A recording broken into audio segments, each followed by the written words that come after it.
Appeal Court judges have held that no reasonable jury could have convicted the late Abdel Basset al-Megrahi of the Lockerbie bombing. The posthumous appeal, lodged by the Libyan's family, began today and is expected to hear submissions until the end of the week. This is the third legal bid to re-examine this conviction. Lawyers representing the Megrahi family say they hope they're coming to an end of a long struggle for truth and justice. Here's our chief reporter, Sharon Frew. Abdel Basset al-Megrahi is the only man to have been convicted of the bombing of Pan Am Flight 103.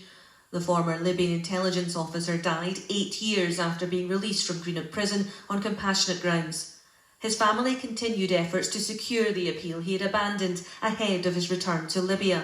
Before today's proceedings got underway, their lawyer issued a statement from Megrahi's son.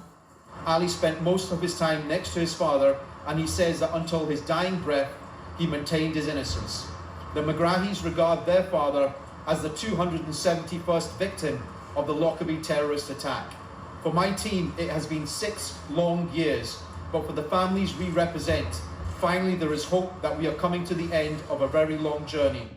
Due to COVID restrictions, this appeal is taking place virtually. A courtroom has been set up in an office in Glasgow, with submissions being presented via video link to 5 judges in Edinburgh. This is an appeal by the son of the late Abdel Basset Ali Mohammed al-Megrahi against the conviction of his father in 2001. I appear on behalf of Mr. Ali al-Megrahi.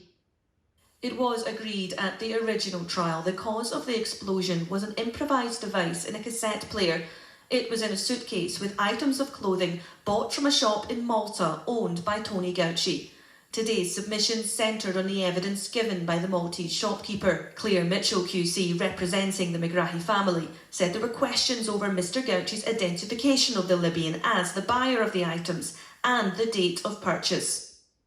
It is submitted in this case that no reasonable jury, properly directed, could have returned the verdict that it did, namely the conviction of Mr Megrahi. The appeal is expected to sit until Friday, with a ruling issued at a later date. Sharon Frew, STV News.